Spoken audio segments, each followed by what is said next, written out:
শহীদ doctor Abul Kashem ময়দান। জয়পুরহাট শহরের প্রাণকেন্দ্রে অবস্থিত শহীদ doctor Abul Kashem ময়দান।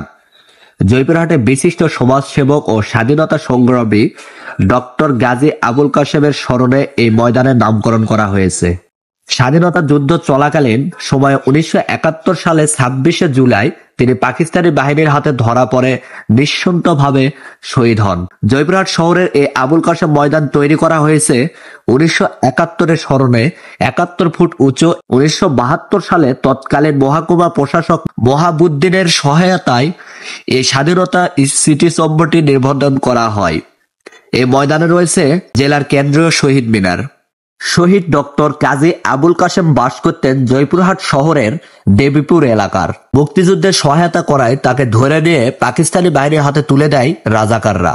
পাকিস্তান বাহিনী তাকে জিপের পিছনে রশিদে বেঁধে টেনে হিঁচড়ে বহু পথ নিয়ে শেষে ব্যারিকেড দিয়ে খুঁচিয়ে হত্যা করে। স্বাধীনতার পর জয়পুরহাট শহরে যে ময়দানের ভাষা আন্দোলনের স্মরণ শহীদ মিনার রয়েছে সেটিকে শহীদ ডাক্তার আবুল কাশেম ময়দান বলে নামকরণ করে জেলা প্রশাসন। পাঁচুরবনের দক্ষিণ দিকের এই ময়দান স্থানীয়ভাবে জনসাধারণের বিভিন্ন অনুষ্ঠান আয়োজনে একটি কেন্দ্রীয় স্থান।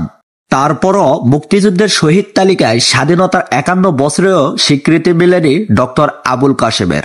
জেলা প্রশাসনের কাছে বিভিন্ন সময় শহীদের মেয়ে লাইলি বেগম স্বীকৃতির দাবি জানালে তা হয়নি। ডক্টর আবুল কাশেমের জন্ম 1923 সালে।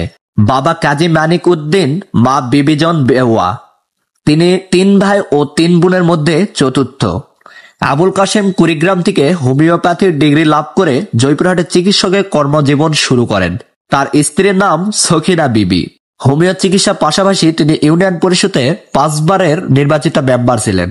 মুক্তিযুদ্ধ শুরু হতেই তিনি গোপনে মুক্তিযোদ্ধাদের সহায়তা করতে থাকেন।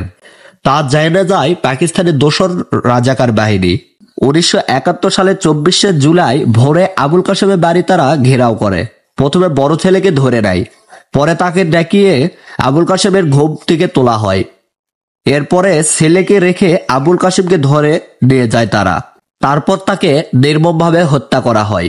1972 সালের নভেম্বরে স্থানীয় প্রশাসকের উদ্যোগে আবুল কাশেমের মরদেহ শনাক্ত করে দেবীপুরে এনে পারিবারিক কবরস্থানে দাফন করা হয়। শহীদ আবুল কাশেমের নামে জয়পুরহাটের ময়দান আছে ঠিকই, কিন্তু তার নাম নেই শহীদ তালিকায়। তো ভিউয়ার্স, আজকের ভিডিওটি এই পর্যন্তই। দেখা হচ্ছে নেক্সট কোনো ভিডিওতে।